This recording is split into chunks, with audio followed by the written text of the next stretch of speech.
And I would want to make sure that, again, dialogue between parties, discussions online and offline and in places like Parliament, opening public portals to discuss data security, data protection, etc. would help so that we create a modus operandi sort of on what we say and what we, because some of these things may just be not true. I do not want to say it's not true, but it may be so. I think, Honorable Kabogo, I think it's better to correct you on the issues like, it's not really the phone companies that have, like Safaricom, that are guilty of giving out people's data. It's usually those companies that ask for your details to get bonga points or so many points when you go shopping.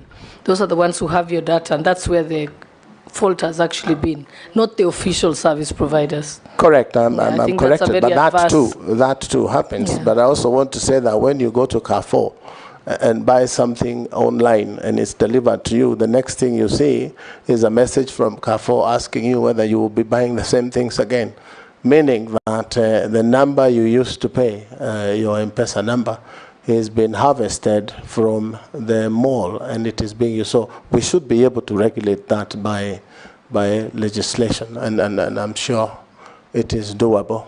Again, remember the extent of use of the social media platforms. We have the most expert young men in hacking. So hacking is also an issue where people just hack into places like Carrefour and be able to see who is shopping what and how much capacity they have. So it's an entire complex industry, but Kenyans are innovative and we have the capacity to deal with those problems. Thank you. Mary Mase. Thank you, Chairman. My question to the nominee. This country has been battling with a lot of gender-based violence, femicide, and many others. And I want to take you to 2011. In 2011, a young university woman with a beautiful and a promising life, Miss Mercy Keino, was found dead in unclear circumstances, just like many of them that we lose through femicide. And that was after being invited to a party where it is alleged you were the host. That tragic incident left so many Kenyans, so many questions in Kenyans' minds, and still remains in the memory of many Kenyans.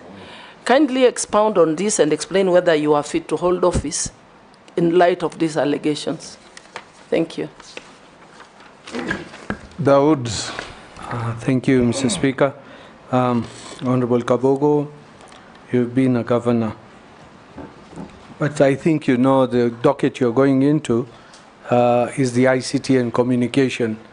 And the Kenya Kwanza government needs more communication out there than anything else. I believe you know about holography. If you do, please, you will tell us how you would want to deploy it, even if the president cannot make it into one area to communicate, or a minister. They do not have to go in 2-3 places. It can be done through holography. Would you explore that idea? Today, I don't know if you're aware of the Kenya National Artificial Intelligence Strategy Paper 2025-2030 has been released. A draft has been released. I don't know if you're aware of that. If you're not, what you will find, would you then want to change what has already been circulated as a draft, or how will you enrich it? You have said you will get bored very easily. That's why you left the job you were doing. I hope the job you're now looking for, the right now, which we are vetting you for, you won't get bored so fastly. The last one is regarding KBC and Communications Authority and Helios. Helios, the one which was buying telecom. Helio, I am corrected. If I don't know how you have communicated with CAK, there is a debt which CAK has got of KBC, which has not paid about 6 billion shillings. How are you going to tackle that? And how are you going to tackle the retirees of KBC who are not getting their pensions and the lump sums from the year 2021? Thank you, Chair. Ferdinand. Chairman. May I switch on off your mic? I think traveling around and interacting with the people from this region, the East African countries actually are looking at Kenya as a more developed, because I've been to Tanzania, Uganda, and even Southern Sudan. And I've realized that the whole Kenya to be more developed in terms of the ICT facilitation. And I just want to see, because they can, instead of people traveling, what have you, how are you going to improve, how are you going to coordinate this infrastructure with the other countries? If we met you, the Minister for Communication. Secondly, I think what we are seeing around is a lot of indiscipline among our youths. And you are trying to explain, but the youths needs a program, a specific program to be able to discipline them going forward. If we leave them the way they are, this country is going to be thrown to the dogs. So what programs will you come with? Being, of course, you are saying you know this discipline. What are you going to come up with a program to be able to discipline our children so that going forward, there's discipline in the area, particularly in your country? Thank you. Last on this batch, Morugara. Yes. Thank you, Mr. Chairman. Nominee, just put a star against KBC because we are not very good at keeping our national heritage. I mean, the successor in title, KBC, took over from VOK. And VOK was quite developed those days when we used to have it as our main station. Today it's a pale shandle. And we are worried that other entities in other countries, which are possibly national broadcasting corporations, like BBC, South African Broadcasting Corporation, have been able to peak, but KBC is going down. What measures are you going to put in place to transform KBC so that from your tenure, the time you take it up, if you're approved, we now start seeing KBC coming up to a point that it will become a competitor of BBC, South African Broadcasting Corporation, Voice of America, and everybody else. Secondly, a while ago, a very noble idea was introduced, which was to digitally register Kenyans through a number called Huduma number. We were given a very good story of what it was going to be, that you will get your number for those who are being born from birth, and you would carry it to the grave, such that it would not be replicated, and we would always be able to tell who that person is. That was from the office of the president, but principally it should have been from the Minister of ICT. Is it a good idea to have Kenyans registered under one card, under one number, like the Huduma number, which is going to be your everything? And if it is in your favor, how would you protect that under the Data Protection Act? Thank you. Nominee, you can answer those four. Mr. Speaker, the first one was from Honorable Mary. Yes. Is that so? Mr. Speaker, the issue of 2011 of Mercy Kaino, a very tragic story, Mr. Speaker. The honourable member has said it is alleged that I had invited people to a party. Mr. Speaker, that is not true. This is just a situation where you find yourself at a place at the wrong time. It was a public place, a restaurant, and there were several groups of people in that place, Mr. Speaker. And the issue of the death of Masekino came to me 2 weeks after she had been buried. And even if I had met her the following day after that hotel or restaurant, I would never have noticed her.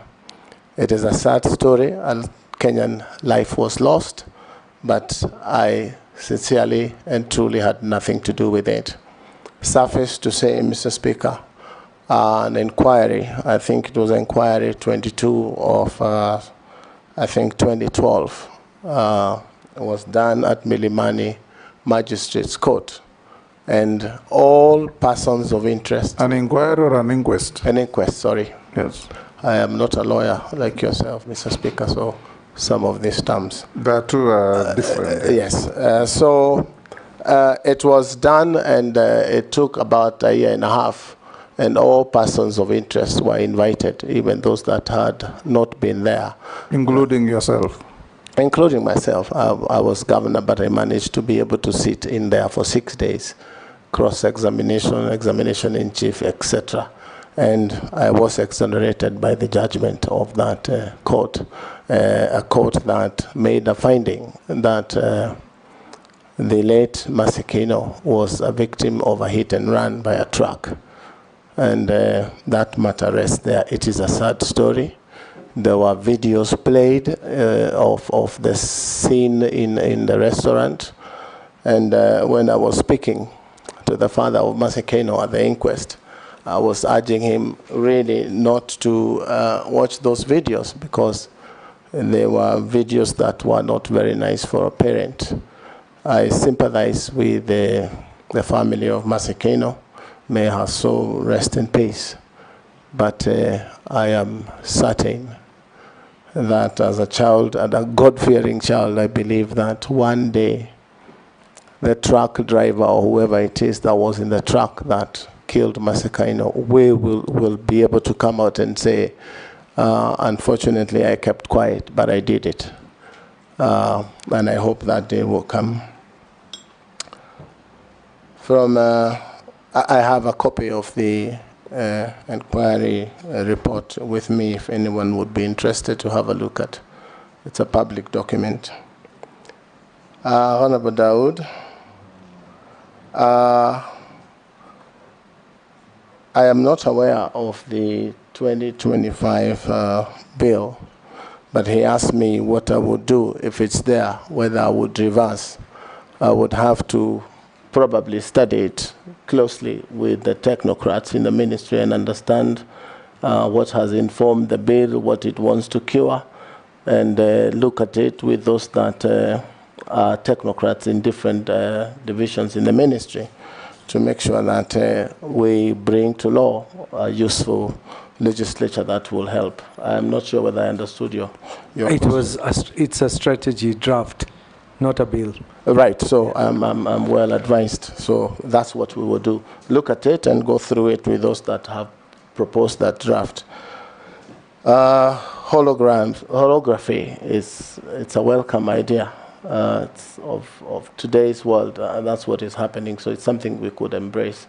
But again, with AI, we have to be careful about what is disseminated, because through AI, many things are happening today. I was asked to, KBC, the Horace loan, and what we would do with Kenya Broadcasting Corporation as an icon, a historical sort of thing for Kenya from VOK. In my mind, Mr. Speaker, KBC needs a total overhaul. It needs to be reassessed how it's operating, so that if you look at BBC and other, Al Jazeera and others, they have a contribution from state that funds public broadcasting, so that KBC may have a wing of public broadcasting and the commercial division that takes care of its commercial entity. I've talked to a couple of people and they say KBC has got a lot of land. They could sell their land and revamp KBC financially.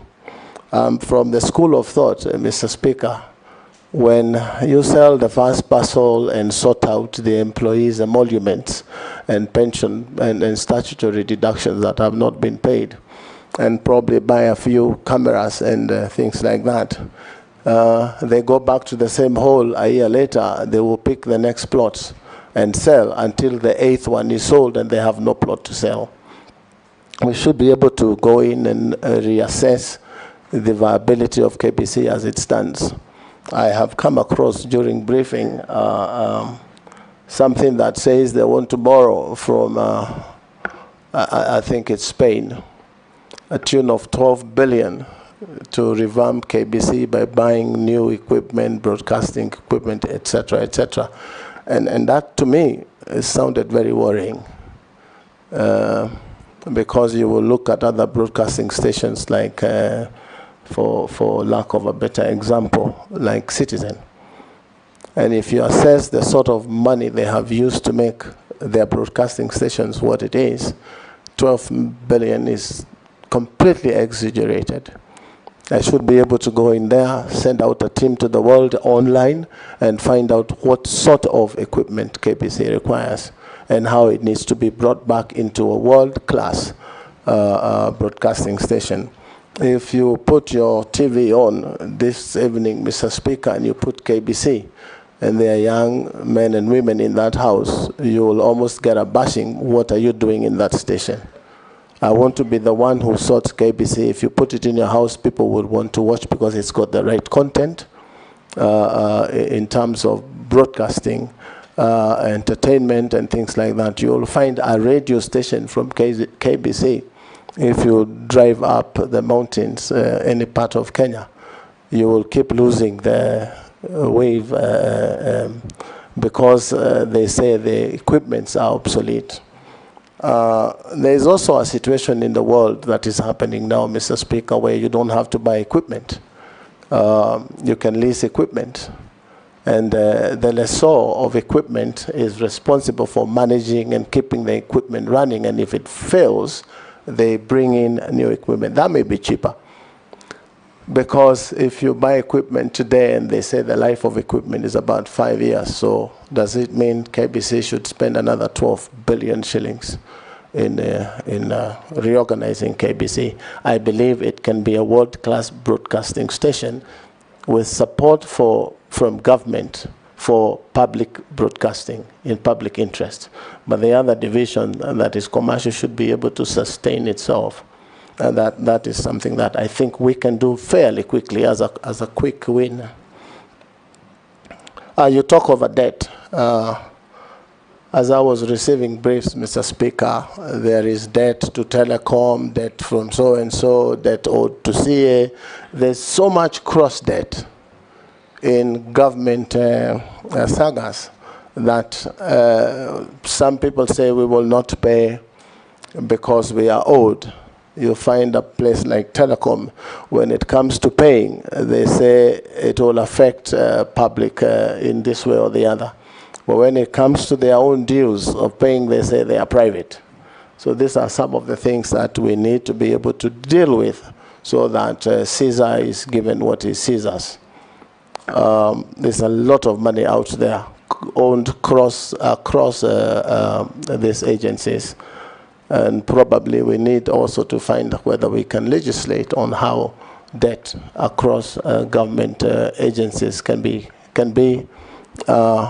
controlled, like in any business. Mr. Speaker, we are talking about debt owed from one agency to another.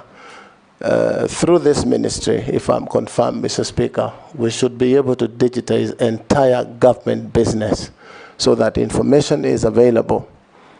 Even the issue that is very dear to the public in general in terms of pending bills is a very big issue in the country on pending bills. And you realize, Mr. Speaker, that Kenyans don't look at pending bills as a very serious concern, because in my mind, pending bills, Mr. Speaker, is money borrowed from public. When a governor takes roads and gives contract of roads to Kenyans, for example, and he has not budgeted how those roads will be paid, a commitment is done, and a Kenyan entrepreneur will put in their money and do the roads and never get paid. So there's a lot of borrowing. You will find it's to the tune, I think, of 150 billion owed to Kenyans by government agencies. So this is something that we need to deal with as a country.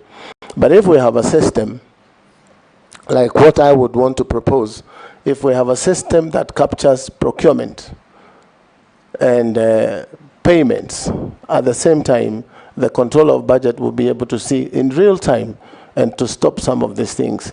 But because we wait for a year or 18 months until there's for people to be invited here for questions, we should be able to digitize government business so that information is available to everyone and sundry for action to be taken to stop some of these things. So I imagine at some point in 2 years, Mr. Speaker, if I'm confirmed, the Speaker of the National Assembly should be able to see exactly what the MPs are doing wherever it is they are on legislative business. The President of the Republic from one dashboard should be able to see what development programs in Kenya, as we did in Kiambu. I could tell that from my office, what is happening in every ministry, 10 ministries in Kiambu, and would make decisions on time. There would be a management information system that gives an amber light when you open your document, and it tells you here something is about to go wrong. Red means it's chaotic, everything is bad.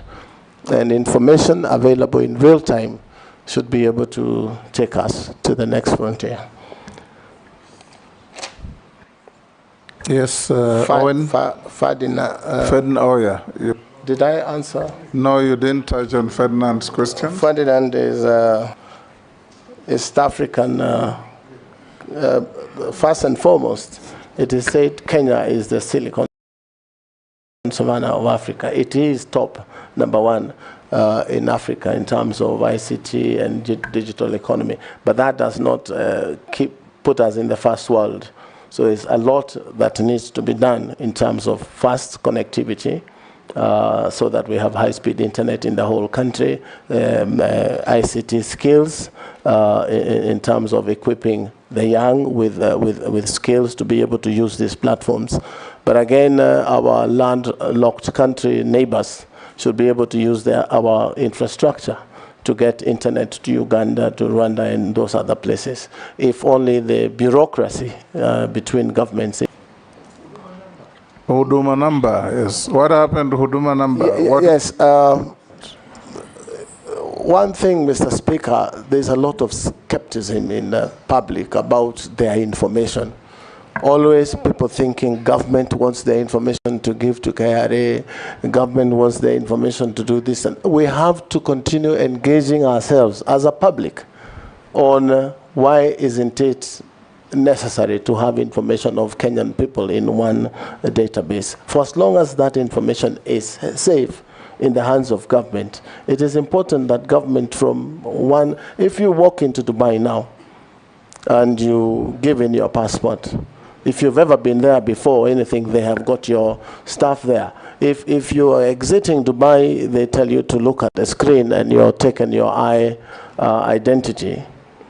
The time you're kicked out of Dubai, you will never go back to Dubai again because your information is right there. So I think myself it's a myth that we need to deal with in terms of educating ourselves and having this open dialogue that government is not always bad. Because, you know, that is a sort of general feeling I have now. But it's working, it's something we can work on. So I believe it's important for any state to be able to know its citizenry, right from birth all the way to the death certificate. So I have nothing against Huduma number myself. But we need to go in there and find out, are there other things that are being done that look like huduma number? Because every other time this is changing, that is changing. I believe we can have one document that suffices for all services, and avoid spending public money on some of these things. Owen Bayer. Thank you. This is the fourth time Take the next round. The fourth time you're calling my question now. Yes. Thank you very much, Honorable Speaker. Honorable Speaker, I would like to ask the nominee this question that touches on collective responsibility as a binding note for Cabinet. You're aware recent events have shown that a CS could actually call a press conference to complain about and seek questions for government he serves in based on a personal issue or personal matter. And if you are given an opportunity, Honorable Kabogo, how would you handle this issue of collective responsibility? And that would you have the discipline to really stay in government and say this collective responsibility, or will you just, as a politician, you know you're a politician, go the political way and seek public sympathy, or would you handle it differently? Secondly, Honorable Speaker, our question on expired data. You know, when you buy data, you don't use it, it expires. And I see on my phone a lot of data that is I can't use. You know, a lot of it I can't use because it's expired, but it is there. But when it comes to consumer protection, why would I be forced to use data when I don't want to use it?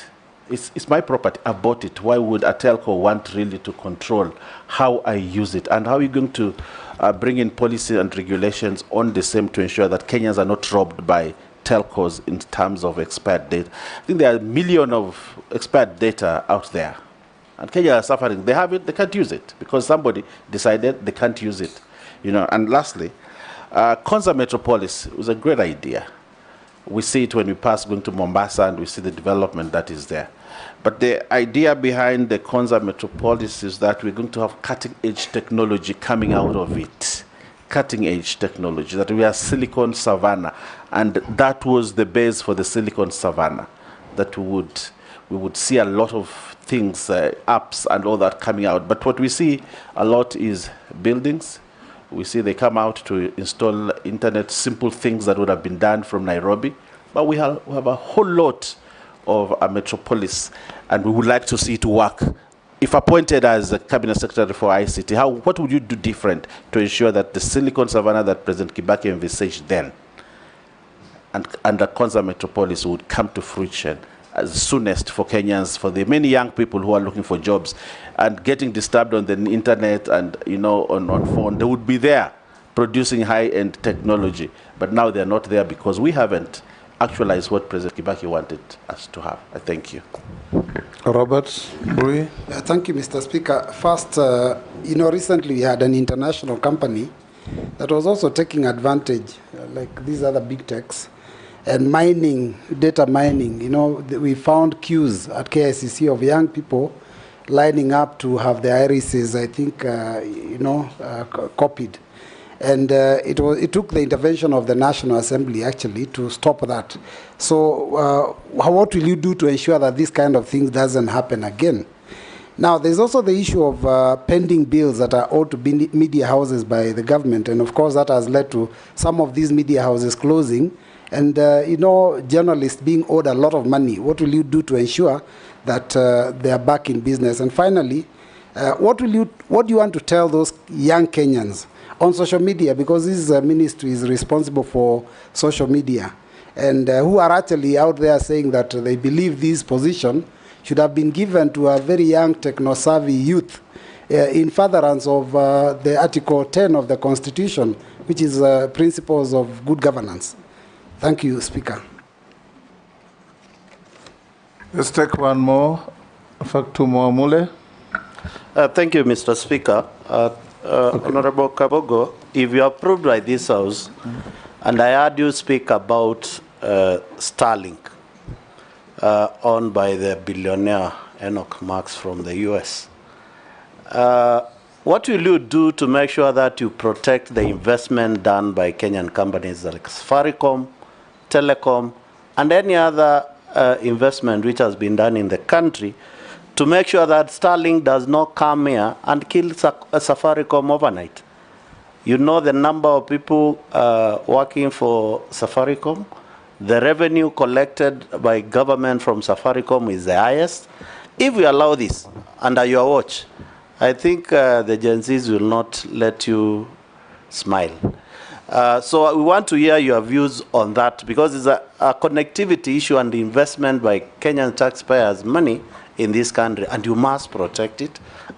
We need to hear that. Secondly, Vision 2030, which has emphasized a lot on development on knowledge-based economy, highlighting the importance of ICT in this country through education to enhance productivity and efficiency, is key. And you are getting into this ministry whereby we have only 5 years to actualize the Vision 2030. That's 5 years to go. And we still have the Concert City, which is supposed to, and it was one of the flagship of this, to make sure that digitization and ICT integration in the schools is well implemented. What will you do in the ministry to fast track this and probably leave a clear legacy to make sure that the vision for Honorable the late Mwai Kibaki of Vision 2030 is achieved? Thank you. Raso, I'll jump you to Sharia. He says he wants to ask a question and shortly leave for a meeting. Sharia? We're actually going together. You are going together? They are fasting. No, it had nothing to do with religion. Thank you, Mr. Speaker. Mheshimiwa Kabogo, there was a recent public notice issued by the Communication Authority on tax compliance for mobile devices in Kenya, which has raised concerns among consumers and stakeholders regarding its implementation. To your knowledge, what is the intention of this notice and its relation to the government agenda on telecommunication security? Thank you. So, Raso, if you are going together, then I'll give you the opportunity. Mr. Speaker, he seems not to have gotten the question. He wants me to repeat it, is it? Okay. Through the chair. Through the chair, okay. Thank you, Mr. Speaker. There was a recent public notice issued by the Communication Authority on tax compliance for mobile devices in Kenya, which had raised concerns among consumers and stakeholders. To your knowledge, what is the intention of this notice and its relation to government agenda on telecommunication security? Thank you, Honorable Speaker. Okay, Raso. Honorable Raso. Thank you, Honorable Speaker. Honorable Speaker, I walked in late. My name is Dido Raso, MP for Saku. Honorable Kabogo, if the House approves your nomination, your ministry will be mouthful. Information, communication, and the digital economy. The world has moved there. Actually, you will be sitting at the center of the world. The problem in Kenya today is about cyber security, about cyber bullying, and cyber attacks, and cyber crime. Currently, we have 20,000 services on eCitizen. If those sites actually are attacked, it means Kenya will be closed for a minute, for a day, even for a month. If you'll be given this position, there's the balance between securing Kenya, but also opening the digital economy for business. How have you placed yourself that Kenya runs, but at the same time, Kenya is secure? Thank you, Honorable Speaker. You can respond to those four. Thank you, Mr. Speaker. Yes. The first one was from, I think, Honorable Baya. About collective responsibility. That is the issue, the whole world, where collective responsibility is supposed to be. Excuse me, Mr. Speaker. And you talked about a recent situation where a minister of government came out and broadcasted dissent or his dissatisfaction on the issue of abductions. And I simply, from where I sit, and you said I'm a politician, I'm more a leader than a politician, because the politician thinks about the next election and the leader thinks about the next generation. So I belong to that other side. But from where I sit, that was very irresponsible of the Honorable J.B. Muturi, if I may say so, Speaker, without saying more. If I was, or I were, on his position, or in his position, I would have taken my dissent to the appointing authority. And if I was afraid of facing the appointing authority, I would go to cabinet and air it there. And if I'm not satisfied, tender my resignation. I resign because I don't believe in what the government is doing in terms of abductions. But politicians, that's what they do. I hope I have answered you. Then there was a question of expired data. Mr. Speaker, I personally have been a victim of buying data. And the next week or so, I was told my data had expired. And if you go to my Twitter handle, I did express my concerns to Safaricom. And I said we should stop now using Safaricom. At that point in time, that was my belief. And I explained that you cannot go to a shop, Mr. Speaker, and buy sugar, and then come to my house and tell me how not to use or how to use that sugar. And I think I want to inform the member, since then, I really had a back and forth with Safaricom. Now they give you an option of buying, I'm not speaking for Safaricom, but they have an option of you buying data without expiry or data with expiry. So ujitume, ununue, whatever it is that you feel is good for you. But that is, it was very disappointing for me that day, and I believe for most Kenyans. Mr. Speaker. Yes, Owen? I mean, I think we need a policy, because if you make expirable data more expensive and data that does not expire cheaper, then what you're doing is you're robbing citizens. So I think we need a policy to stop this daylight theft, because there's something called consumer protection in this country. And I think the Minister of ICT owes this country a duty of care to protect consumers of data, to just have non-expirable data. Thank you. So Mr. Speaker, I agree entirely with the member. And if I'm confirmed, I'll fix it. I'll fix it. Go ahead, Robert Mbui's question. Yeah, the other part of Honorable Bayer's question was on the Konza city. Yes. Mr. Speaker, you realize that this was a dream 16 years ago. And things were different 16 years ago. And from where I sit, if I'm confirmed and going, we shall put the issue of Konza City on the table and reevaluate whether the original dream still stands and what it is we need to do with the very huge investments that have been put in Konza. And as a businessman, I have asked myself time and again, why haven't I ever thought of going to Konza and invest there as an astute Kenyan businessman? And in my mind, Mr. Speaker, is that there is nothing attractive from the businessman point of view, because I've seen others come up in Dubai. I have invested there. I've seen others in other places of the world. So really, Mr. Speaker, we need to reevaluate the concept of Konza City. A lot of money has been put in Konza on infrastructure. Phase 1, almost 95% complete. But my question is, what is it we need to do to make Kenyans themselves and foreign investors be attracted to investing in Konza. You know Nairobi is competing with Konza.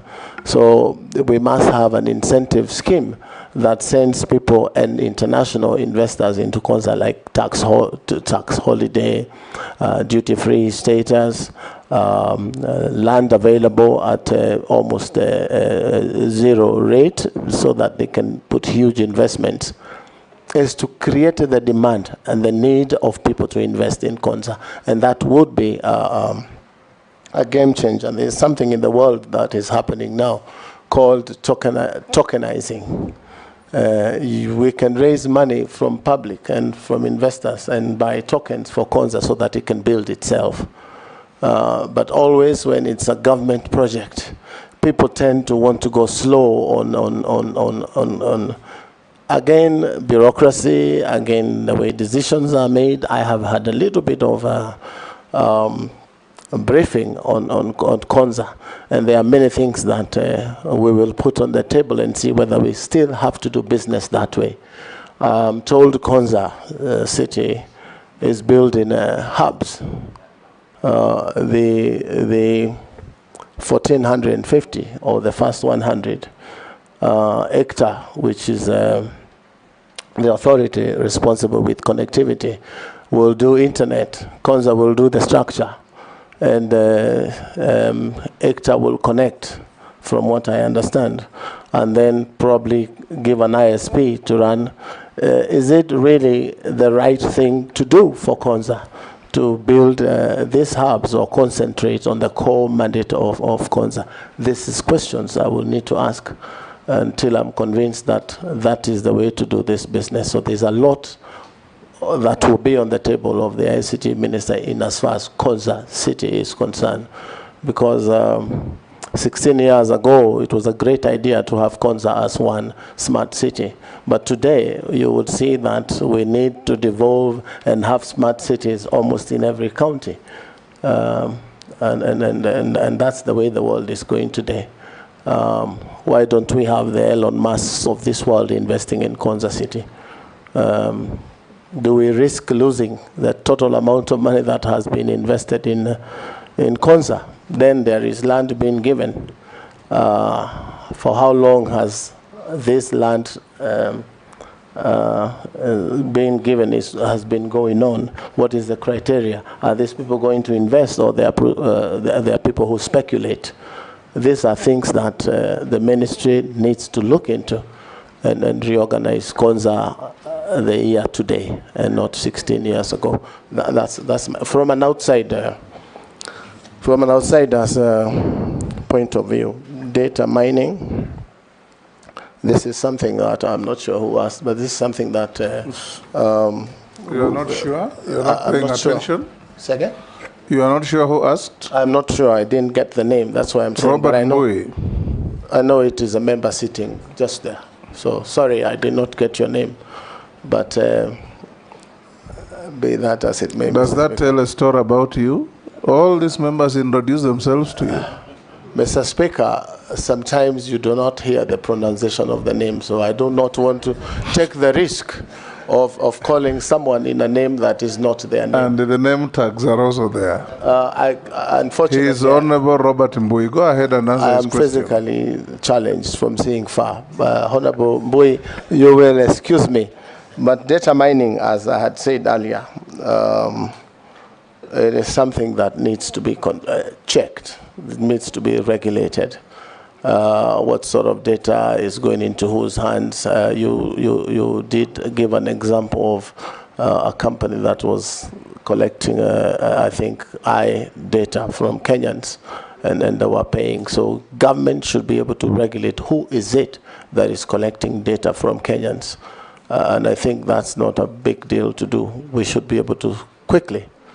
In fact, should we allow any foreigner to come and mine our data? In my mind, we should not, unless it is done through a government agency. And for what reason, Mr. Speaker, we would want to give data of Kenyans to foreigners? For me, that is a straight no. But you find that Kenyans are very enterprising, Mr. Speaker. When the rumor was that you get 10,000 shillings after you register, sometimes Kenyans don't give a damn of some of those things as long as there is some enterprise happening. So we should be able to engage people and them understand that it is wrong for them to give data to anyone. So I want to tell Kenyans to be careful on who you allow to take information from yourself. But if we have rules and regulations on how this thing is done, it can be controlled. Now, Mr. Speaker, I think it's Honorable Mule. I got... Yes, Robert? You haven't finished my questions on pending bills and what Kenyans on social media are saying about this docket.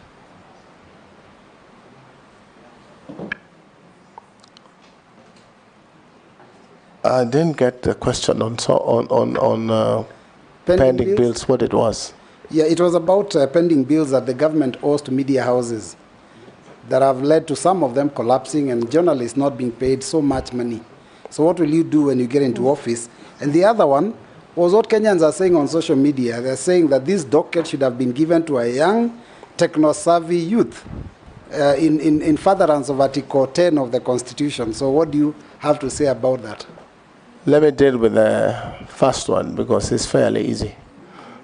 The issue of pending bills, Mr. Speaker, I had addressed the issue of pending bills to Kenyans, not now media owners, Kenyans themselves who've built roads, who've built hospitals, and their money is held by government. I'm saying we must have a way of controlling pending bills. And if we digitize government procurement, media houses procurement, no one will go and spend money they cannot pay.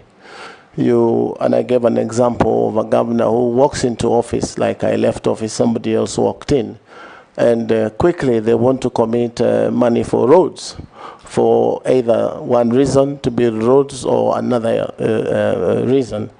And Kenyans quickly run and put their money into those programs or projects and to wait for many years not to be paid. There must be a way we can legislate on the issue of committing funds that you do not have. But if I am confirmed... Well, there is already a legislation. The PFM Act says it's a criminal offense to procure goods or services in a public entity without an attendant budget. I am guided, Mr. Speaker, but you will see pending bills of some counties. For example, not even media houses. A county has a pending bill list of 7 billion, but their budget for development for 1 year is 1.1 billion. So really out there are many criminals that need to be brought to book. Very many criminals, including government itself. When you procure services of a media house and you do not pay, again, it touches on the same thing, procurement. And you will understand, Mr. Speaker, that there used to be something called e-procurement, which doesn't work. I am sure it doesn't work for a reason.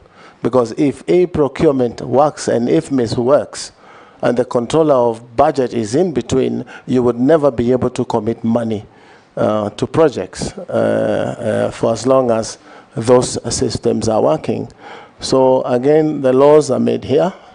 Sometimes they are not enforced, like you're talking of the misuse of computer and cyberbullying and all those things. The law is there. It's just the enforcement. Suffice to say, there is now a new app. Yes, Mr. Speaker, I wanted to clarify that some of the pending bills, the Honorable Nominee, it's not necessarily that there was no budget that was there. There was budget and government procured the services, but there was no exchequer when the service was done. There was no money. You know, government, a budget is a document of intent. So they go and collect money. If they don't collect enough money, then they have no money to pay. That is the way it is most of the time. And if you can pay, if you can deal with the pending bill in your ministry in the manner that you understand, the better for the government. Mr. Speaker, if you allow me to school my friend, Honorable Junet, a little bit on the issue of pending bills, is that the money was not there then. But if you look at it aggregately, the total is that if you have closed your books of the year and you have 7 billion as pending bills, and the following year it turns to 9, it means there was no money for that particular project. Otherwise, if it was, you should be able to clear your bills in the successive year. But how you can accumulate 7 billion as your pending bills, even if there was no money exchequer then, it means there was a 6-point-something billion that you spent that you should not have spent. Mr. Speaker, let me ask the nominee this question then. The pending bills, for example, for roads, is 700 billion shillings at the national level now. So does that mean that all that procurement was done without a budget? The simple answer, Mheshimiwa, is as the Speaker says, the PMF Act stipulates how you spend government money. Speaker. So, Dawood, what is it? Can he respond to that first? Yeah, it's regarding the pending bills he's speaking about. I want to ask him, because he was the governor of Kiambu, when he left, what amount of pending bill did he leave behind for his successor? Mr. Speaker, that is an easier one. It was about 300 million, and these were projects running between my the second last year of the term, and we would have been able to pay those pending bills in the following year. But today I hear it stands to 6-point-something billion. I would not say why. Can you respond quickly? We're running out of time.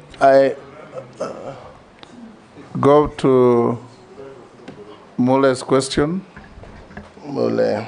Then Raso, then Ishuria. To protect Kenya's investors, business, and the Gen Z,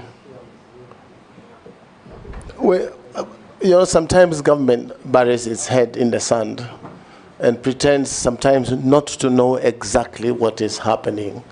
Mr. Speaker, if I'm confirmed and I go to the minister, we should be able to bring these things to light and discuss openly on the problems that face the country.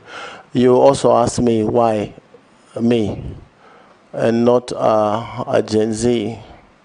Mr. Speaker, this country has room for all of us. Gen Zs, millennials, and yourself and I, Mr. Speaker. So that you didn't appoint yourself, so no, I'm you don't have to belabor that. Thank you, Mr. Speaker, for go on and answer the question. Your guidance. Yes, I think I have answered Mr. Mule's questions. Point of order, Mr. Speaker, and I'm sorry to call for a point of order. Who is that? Myself. Yes, Mule. Maybe I can repeat my questions to the nominee because he seems to have lost track of the question. My first question was, earlier you had alluded that you can have a discussion with Starlink. And Starlink, introduction of Starlink in this country will definitely kill Safaricom tomorrow. Yes.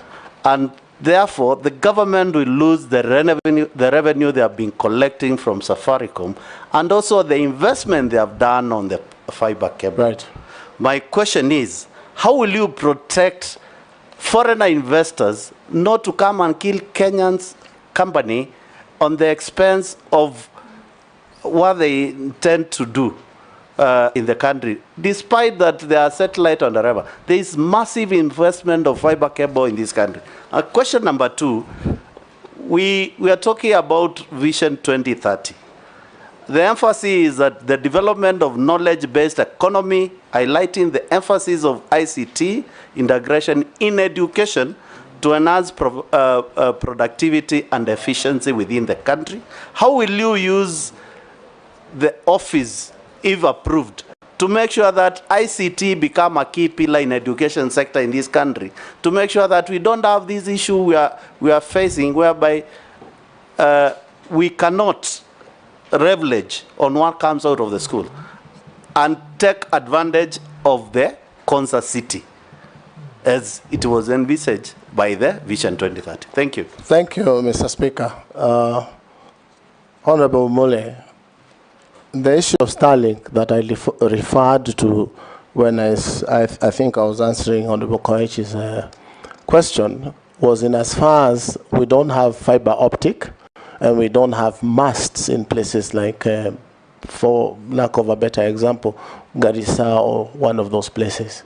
And masts of aerial masts of Starlink are available. And as we speak now, today, Kenyans are using Starlink. I am told by CA, the regulator, that they are in talks with Starlink on conditions that they've been given to work in Kenya. And I'm sure those conditions will surface in the matter that you raise. It's also important to understand that most of the investors in this field are also foreign, and they are private businesses. As a businessman, where I stand, we should be able to create a fair playing ground and competition for businesses, because again, it will be unfair to protect some modern and innovative ideas from coming into society like Kenya simply because we would want to protect. I'm sure the regulator should be able to find a balance where we do not lock out. I will tell you that from where I sit, I know that Starlink has given a lot of work in Nairobi in terms of connectivity until they do not have the frequency anymore. But Kenyans, as innovative as they are, they're able to go to Meru, buy a Starlink dish and activate it in Meru and bring it back to Nairobi.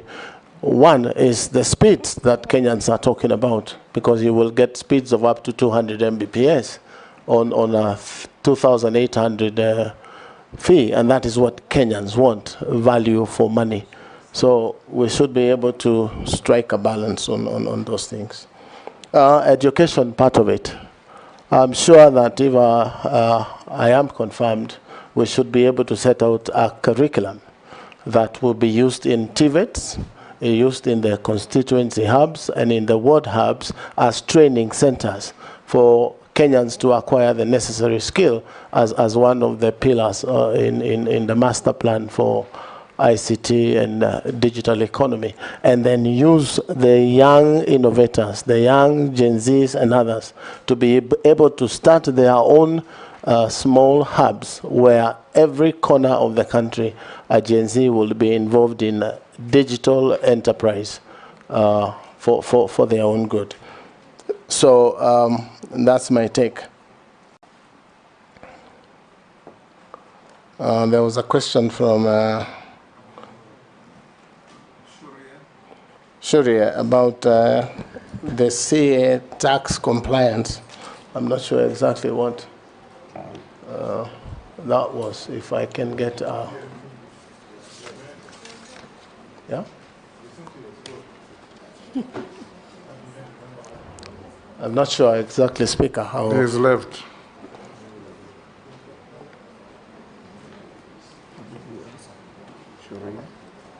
Go to the next by Yes, Russell. there was a question by, I think, Mheshimiwa from SACCO. Problem of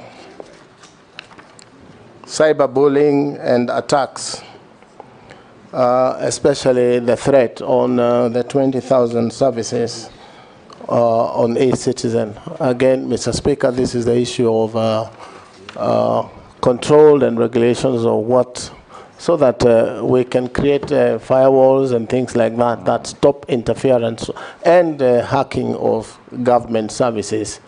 And it has happened in the first world, and we should be able to do that ourselves here in Kenya. So we should be on the forefront in making sure that these services are free from interference from hackers, attackers, and bullies. Rahab? You'll pass. Mishi? Thank you, Honorable Chairman. Honorable Chairman, much of the vital questions have already been asked, but I'll just ask a few of them. My first question is on the internet outage by service providers, which often disrupt businesses, education, and access to critical services, leading to significant consumer losses. If approved, what policies or regulations will you implement to ensure internet service provider compensate users for prolonged outages? Furthermore, how will your ministry enforce service level agreements to guarantee reliability and accountability from providers? My second question, our constitution envisage right to information, and as Parliamentary Service Commission, being one of the commissioners, we have a dream of ensuring that Kenyans can follow live proceeding in our parliament, both the houses, that both in the chamber and also in our committee meeting. We have tried, but we have limited resources. Do you think there is a room for collaboration between your ministry and Parliamentary Service Commission to ensure that we actualize this dream? And my last question is to appreciate and consider the recent completion of the Mombasa to Malaba fiber project aimed at enhancing connectivity. My question will be, what specific programs are you going to put in place to ensure that the local communities can benefit, and in particular the youth within those counties where we have that project of Mombasa Malaba fiber project, to ensure at least we have like digital literacy and access on online opportunities? Thank you, Honorable Chairman. Yes, Nominee. Thank you, Chair. On the issue of internet outage, again, this is a big problem in the country, and every time you call these providers, they have stories that they are not aware. So we probably may need to do some regulations that and ask every provider to be able to monitor outage. But it's tricky because you will find, Mr. Speaker, we have some providers who have capacity of 1 gig in a certain area, but they have acquired or given internet to double that capacity, meaning every other time half of the places will not be working. And this is something the regulator should be able to take up quickly and make sure that we have consistent, stable internet for business. But you will also see that most of the internet services are based on stable power. So if we have unstable Kenya power supply, you will find that sometimes there is outage because of lack of energy from Kenya Power. So it cuts across departments. But we should be able to bring these people together and see what we can do to reduce outage. One of the ways, Mr. Speaker, to do so, if it is a result of power, is to have green energy available, and solar is really not that expensive. A hub can get 4 panels that will keep the hub running for probably 70% of the time when the sun shines. But yes, it's a concern for many. It's also a concern that you will pass some places on mobile network is not working, 3G or 5G. So it's something that I should be able to take up with the regulator and see what it is that the department can do, even in terms of compensating people on the time that they have lost. But knowing businessmen in Kenya as we are, sometimes it's tricky when you start talking of compensations, but it is something that can be looked into. I don't know exactly why PSC or Parliament would not have stable internet when government owns 20% of the internet on the cable.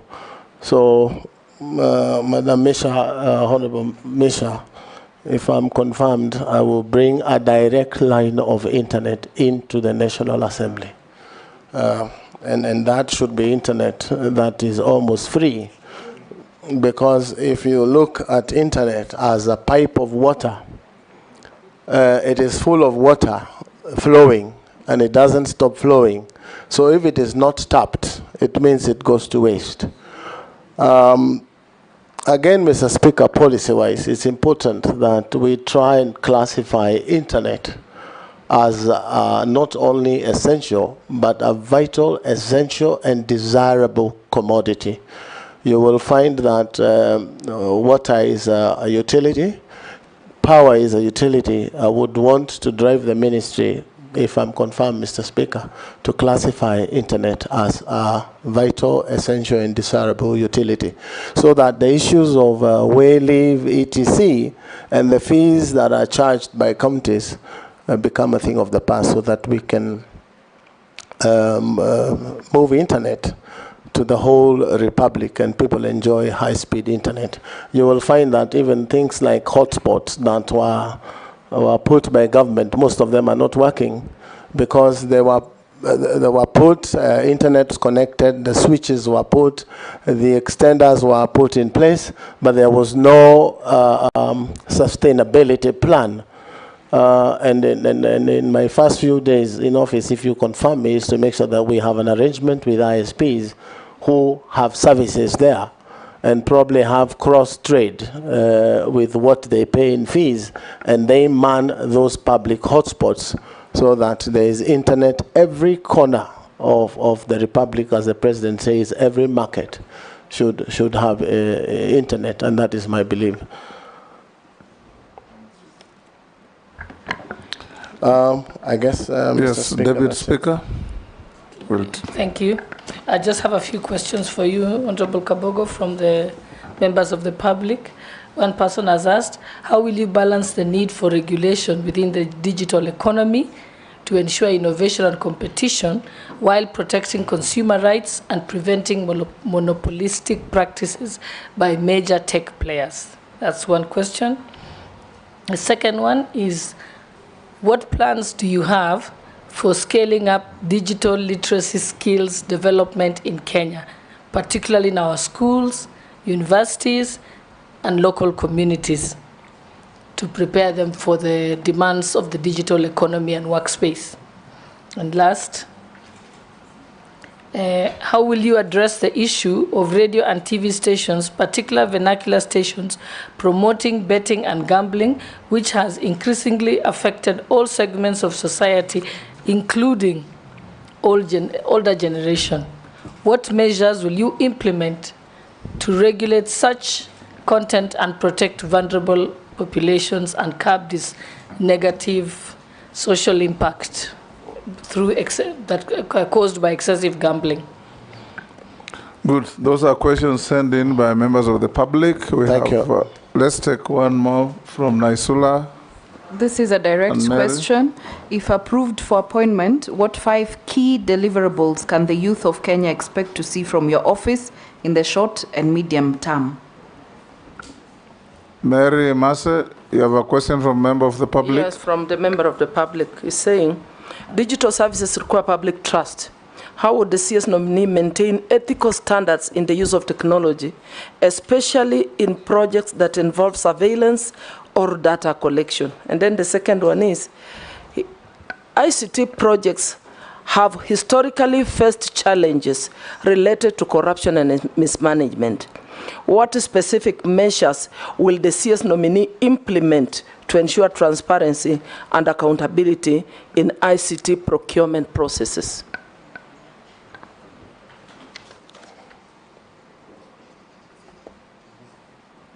Yes, the first one was on the balancing of digital economy regulations and monopoly. As I said earlier, Mheshimiwa Deputy Speaker, we have to balance and create regulations that look on both sides of the device, but bringing all stakeholders together and discussing these issues sometimes is the easier route, so that people understand the parameters. Again, we may have laws, but they are not followed. I'm sure even in bullying, CA has come up with an app that helps you report these things, but not many people know about it. So engagement with public and stakeholders would help us come up with regulations on how to control that monopoly. Plans on how to scale digital skills. We have said we develop curriculums on TVETs in secondary schools and all these things, which we will work together with the Ministry of Education to make sure that this very vital tool is available to Kenyans through secondary TVET and even primary schools. And as it is the plan to connect all institutions of learning with high-speed internet, which is again available on the fiber optic cable. That will enhance learning. We can also involve the young that are educated, very many of them in the streets, as ICT ambassadors in constituencies who may be employed by the ministry to run these programs even online, so that it's not confined only to institutions. And that is my thinking. Betting, Mr. Speaker, it is a very serious problem. Where you find, without risking naming radio stations, you will find a young man holds a knife to the mother in the morning and asks for 100 shillings. And if you don't give, nitakudunga. And this is betting. I am sure there must be a way of controlling betting in Kenya. It is a big problem. One may not understand because it looks like 100 shillings in betting, which is neither here nor there. But if you listen to what these radio stations say, they have 1 million people early morning putting 100 shillings and hoping to earn 100,000 shillings. If my mathematics are right, Mr. Speaker, that is 100 million shillings in that first hour of the day on one radio station. And what is paid back in total is about 10 million shillings. So we have people making Kenyans poorer every day, and Kenyans have hope in making 10,000. But they don't understand that 100 million shillings has been collected. So this is a thing that cuts across security, ICT, and the freedom of radio broadcasting, etc., that the government needs to come together and stop. We have governments out there that have stopped gambling completely, at the risk of getting in trouble with these cartels because they are there. We need to do something, and urgently so, to control. What will you do? You know, I will call the ministry in charge of security, and this is a security concern. I should be able to move even in cabinet and say, do we think we need to deal with gambling? Because in my view, this is what is happening. It requires a concerted effort of government, Mr. Speaker, my belief. Single-handedly, I will not be able to handle. We have to do this together. Again, talk to members of the public. They have never understood this as a business that helps certain people and not them. They believe that they have a chance of putting in 100 and coming out with 10 million shillings or 10,000 shillings.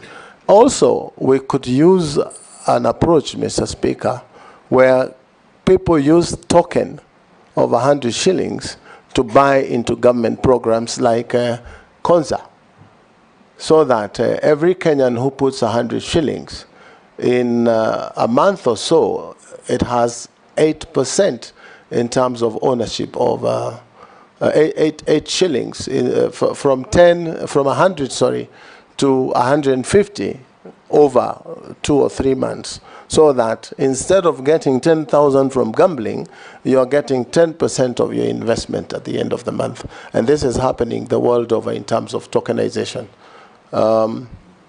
people invest in shares. So if we can encourage Kenyans to invest in shares of places like Konza City, you will find that they are putting the gambling money into useful savings in the future. But this is also a culture that, Mr. Speaker, has really grown in Kenya. The gambling culture is a menace, just to say the least. Honorable, I should ask for deliverables for the youth. We are saying we want to involve them to come to these cyber cafes, learn, and engage them to take loans of government. I will be proposing a loan fund for the young, the youth, and everyone, ICT loan fund for startups, where we will lend them LPOs to buy computers, to buy routers, and to have rent to pay. This will move the 1450 burden of building a class in a ward, as opposed to building. They will get the rentals, get skills from government, a planned curriculum skill for them, and then we will win them out to be on their own and make money on their own, because the digital platform right now, I'm told, is contributing about 10% of our GDP. It should be moving to 50%, because that's where the world is. Again, if we can deal with the exploitations that the Honorable Ichongwa talked about, where people find digital jobs can be done, HBOs in Kenya, very cheaply. If we regulate that and make them get a good share of their contents, you will see content creators right now are crying that music played on radios, etc., that money never gets to them. We should be able to quickly deal with that so that they get a good share of the YouTube runs that their content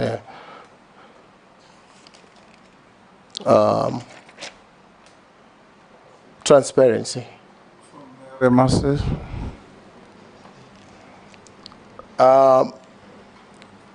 Mr. Speaker, in my mind, where I sit, corruption is a problem again, a problem talked about all over. But if the dealings of government are in the open, for example, there is a portal of the Ministry of ICT and the stuff that the ministry is doing, the engagement with public will put fear in people who plan to do certain things, Mr. Speaker, corrupt dealings. Information is power in the hands of the public, and creating discussions openly. But you will find, again, corruption, Mr. Speaker, doesn't happen on the payment. It happens from inception. So if these things are brought to the open, it will minimize corruption in public affairs. So as a ministry, if I'm confirmed, I should be able to say, I will make sure in the next 6 months, if I'm confirmed, Mr. Speaker, that the Ministry of ICT and Digital Economy is completely digital, and hoping that other ministries, because we now have officers, I'm told, Ministry of ICT directors in every ministry, we should be able to get Kenya government services digital completely. There's a lot of talk out there of e-citizen not working. I've been a victim myself, Mr. Speaker, trying to pay discharge fees for land. And it's important for us sometimes to tell the public what is happening to these platforms. And what I understand, and which we should be able to deal with, Mr. Speaker, is that the front end, which is the application to pay, is automated, such that you can do that in 15 or 5 minutes, so to speak. But when the application for discharge goes to lands, there are files that they have to go through manually to be able to generate an invoice for you. So we've done half the automation. So we should be able to tell Kenyans how progressively we are doing in terms of automating end to end. And I'm sure that can be sectionalized in every ministry that is giving government services. But getting 20,000 services today is not a simple thing. So I'm thinking if we all buy into the idea of making Kenya a digital country in terms of government services, it will be easy for everyone. Even for members of parliament, where they want to know exactly what is happening in every ministry, and those portals are available for read only. You should be able to know from the ministry, even as opposed to you asking a question from a minister, you should be able to know exactly what is happening in the Ministry of Sports in terms of their development programs. So, Mr. Speaker, it's a journey that is worth taking, and we are equal to the task as government service providers. Thank you, Mr. Speaker. Yes. Probably just correct, Standard Media have put out that he said 1912 is when he started using computers. I just want him to clarify on record so that Standard Media doesn't play around with it. He was born 1912. Yeah, I know. He's only 60. He was born in 1961, but Standard Media have said he started using computers in 1912. That's what they have reported. So he just needs to just say it. Mr. Speaker, I had said earlier that I had issues with the Standard, and I took them to court and made a little bit of money. So surely, I was not around 1912. But if they don't withdraw, I shall do what is necessary, Mr. Speaker. I thank you. Or simply tell the country when you started using computers. Yes, I had said here, and it's on record, Mr. Speaker, that it was 1992. Yes. And I remember it very well. That's because what that time Somalia had just gotten into problems. Where did the Standard pick 1912? So probably he had 12 instead of 92. We just encourage let's not escalate it. We encourage you, gentlemen of the media, be as accurate as you can in reporting what is going on here. Because Kabogo didn't say 1912, and if he did, I would have stopped him. Because that would have been a crude misinformation. Honorable Kabogo, there's one more Kenyan called Muhuyo, who says, ask the nominee how he will ensure free, fair and precise election by ensuring counting and release of result is fast and accurate, like in the US, where results for over 200 million voters is released in less than 48 hours, whereas here we just have a less than 1/8 of the same. He's also, of course, not factually correct, because we know the case of Florida in the US. Yes. But you can answer. Mr. Speaker, thank you. That is a very genuine and good question. Yes. But the ministry that probably, if you confirm me, will have very little on the issue of elections, because there is a body. But as a Kenyan, Mr. Speaker, I would want a situation where I walk into a ballot room where elections are being held. I am identified digitally, I vote digitally, and my vote is counted that minute.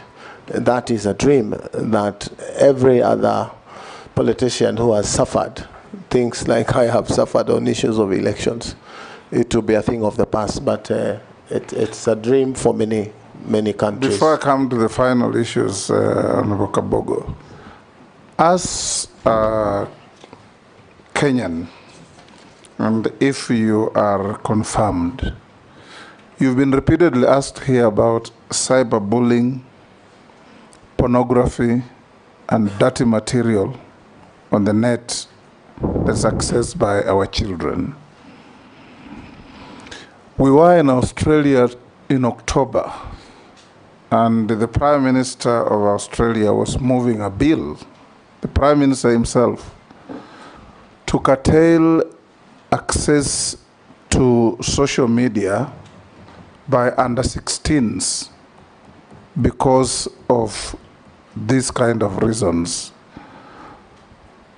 I'm not saying you need that kind of drastic action, but from where you sit, what ideas do you have in protecting children under 16s from access to filth material that is all over. Mr. Speaker, I meet many parents who cry and say, look, I walked into my son's room and I didn't believe what I saw. How old was your son? 7. I walked into my daughter's room. I didn't believe what I saw. How old is your daughter? 10. Mr. Speaker. And remember, the state has a duty to protect and guarantee and guard the morals of our children. Mr. Speaker, as a parent, from where I sit, I don't think what you saw in Australia, if we did that here, would be a drastic move. It may be the first step towards curtailing such dirty players on the internet. The other thing is create very strict regulations for people like Facebook or TikTok, because they are on platforms, so that Kenya has a negotiation and an agreement with those platforms that they cannot do this, because even doing the law, as Australia is planning to do, enforcement, Mr. Speaker, is one challenge. But I would prefer to recommend to Cabinet that such a law be put in place ASAP, because what is out there is really shocking. And we cannot deal with the morals and teach children morals if this is what they see on the internet. It gets to a point, as a parent, you wish that there was no internet. You wish there was no social media, because of the exposure of these things in the minds of children. So it's a bad problem. It's worse than gambling. It is really bad. And as Minister, if I'm confirmed, Mr. Speaker, I know there's a lot of money that these companies spend to stay afloat.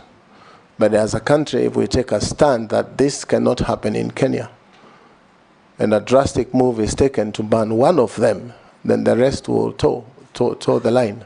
If you see the debate on TikTok and between America and China, you will see that money is really moving, but something positive is about to happen. So as a Kenyan, a parent, and probably as a minister, is something that is really concerning about what is available there. You cannot even face your children in your own living room because of the material that has come to their heads. And you will see a family that has a boy and a girl of probably that age of 7 and 8. Your guess is as good as mine, Mr. Speaker, what you would see them do. And it is killing for a parent to be able to deal with such a thing. Thank you, Nominee. I will now ask you a few other questions. You told us how hardworking you are and how much money you have made. What is your net worth in terms of assets, houses, Mr. land, Speaker, cash, and bank? Residential houses, Mr. Speaker, my total net worth is about 700 million. Movable assets of about 40 million, Mr. Speaker. Land and farm, about 756 million, Mr. Speaker. Cash and current assets of about 64 million, Mr. Speaker. Beg your pardon. And interest and shares in companies, approximately 1.5 billion. So a total of about 3.01 billion, Mr. Speaker. Yes. Conservatively, Mr. Speaker. Conservatively, you are worth over 3 billion. That's what you say, yes. Thank you, Mr. Speaker. Have you ever been convicted? Yes, Jeanette. Mr. Speaker, when I listened to the presentation on the issue of net worth, the nominee said he has a movable asset. I suspect that should be vehicles and such things. Yes, for Mr. 40 Speaker. million shillings. Yes, Mr. Speaker. Only? Conservatively, yes, sir. Yeah, I saw another vehicle that looks very ugly. I thought that alone is 40 million. The one that looks like something else on the road. You remember? Mr. Speaker, vehicles get devalued almost up to zero, accounting-wise. And you know the prudent rule in accounting, you anticipate both losses and profits. So, yes, it could be about 40 million. Yes, Murugara? It is said he also owns a chopper, and I don't see it anywhere here. A chopper. He actually it's a movable. No. Mr. Speaker, it is true. I had one at some point when I was a young man. What happened to it? And I could fly it myself. I'm a pilot myself, Mr. Speaker. So when I couldn't fly as much, I decided to let it go. You sold it? Yes, I sold it. So it's part of the 3.06 billion. Yes, it's part. Have you ever been convicted of an offense in a court of law? No, sir, I have never been convicted. Have you ever been adversely mentioned in any parliamentary committee report, apart from the cited documents? No, I have never been mentioned, Mr. Speaker. Do you hold an office in a political party? No, I don't, Mr. Speaker. I resigned from Tujibebe when I was nominated by the president. You nominated a caretaker? Not as yet. The party is going through the process. Have you ever been dismissed or removed from an office? No, sir. On account of contravention of Article 75 of the Constitution? No, sir, I have never been. Okay. Have you ever been adversely associated with practices that depict bias, favoritism, tribalism, nepotism in the discharge of your duties? No, sir, but a couple of years ago, I was taken to court on hate speech, but I was acquitted of the charges. That's like nine years ago that I had said something in a Thika stadium that was not pleasant for political opponents, but I was taken to court and I was acquitted. Was it tribalistic or nepotistic? No, it was not tribalistic. It was just political statements. Right. Thank you. We now come to an end with you. Make sure you collect your documents that have been cross-checked with what we have and found to be in order. There was a bit of memoranda on you. We've seen your responses and they are reasonably satisfactory. So unless you are lawfully held, thank you so much. You are discharged to thank go you so back much, to your Mr. Speaker, businesses. And, members of the National Assembly. Asanteni sana. Thank you, Honorable Kabogo. Members, we'll have a 10-minute break to allow the clerk and his team to prepare for the next nominee.